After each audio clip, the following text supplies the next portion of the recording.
వి gold trusted gold buyers తాకట్టులో ఉన్న బంగారాన్ని విడిపించి ఈ రోజు ఉన్న మార్కెట్ ధరకే కొనబడును. మరిన్ని వివరాలకు సంప్రదించండి 7710 ఓం గణేశాయ నమః. అనకాపల్లిలో కనివిని ఎరగని రీతిలో తెలుగు రాష్ట్రాల్లో ఎన్నడూ లేని విధంగా గిన్నిస్ బుక్ రికార్డులో పేరు నమోదు చేయాలని అనకాపల్లి చరిత్ర తిరగరాయాలని ఉద్దేశంతో అనకాపల్లిలో 126 అడుగుల భారీ వినాయకుడిని అనకాపల్లి ఎన్టీఆర్ స్టేడియంలో పెట్టడం జరిగిందండి. ఈ కమిటీ పేరు కూడా శ్రీ సంపత్ వినాయక ఉత్సవ కమిటీ ఆధ్వర్యంలో జరుగుతుంది ఈ కార్యక్రమాలన్నీ కూడా. అలాగే ఈ యొక్క కార్యక్రమాలన్నీ కూడా దాడి రత్నాకర్ గారి పర్యవేక్షణలో, అలాగే మన ఆ రోజు 27వ తారీఖున ప్రారంభకులు కూడా స్థానిక శాసనసభ్యులు కొనతాల రామకృష్ణ గారు, పార్లమెంట్ సభ్యులు సీఎం రమేష్ గారు ప్రారంభిస్తారండి. అలాగే ఇతర నాయకులకు కూడా మీ ఇన్విటేషన్లు ఇవ్వడం జరిగింది. సుమారుగా ఒక 10 లక్షల మంది స్వామివారిని దర్శిస్తారని మేము ఆశిస్తున్నాం. నా పేరు సిపి కామదారి ప్రసాద్.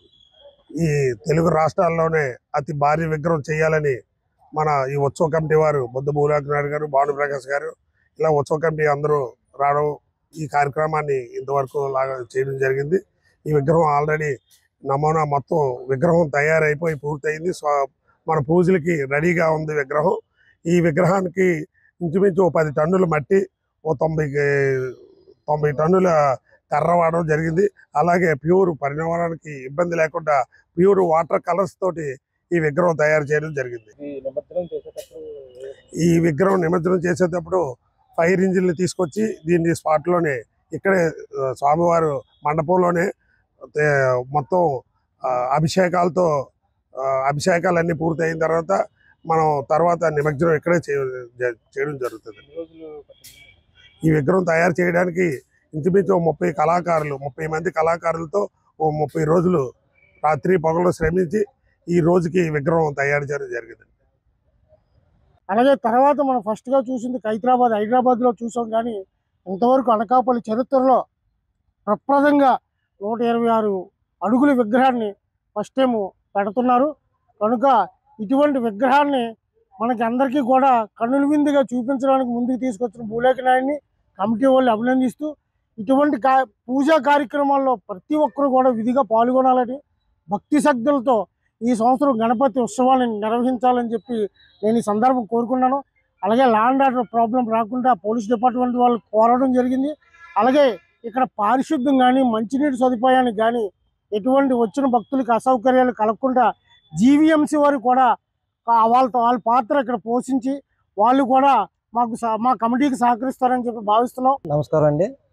అనకాపల్లి అంటే అందరి కోరికలు తెచ్చే నూకాలమ్మ చరిత్ర. అలాగే ప్రపంచం మొత్తం అందరి మనసుల్లో తీపి చేసే బెల్లం చరిత్ర కూడా మన అనకాపల్లి.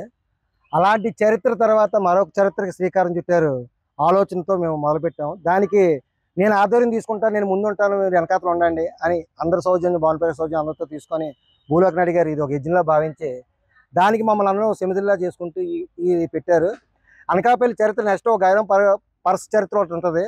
తర్వాత మనం లేకపోయినా తర్వాత చెప్పుకునే ఖైరతాబాద్ అంటే వినాయకుడు అన్నదే. అనకాపల్లి కూడా వినాయకుడు అనేసరికి మళ్ళీ మన వినాయక చవితి వచ్చేసరికి అనకాపల్లి పేరు గుర్తొస్తుంది.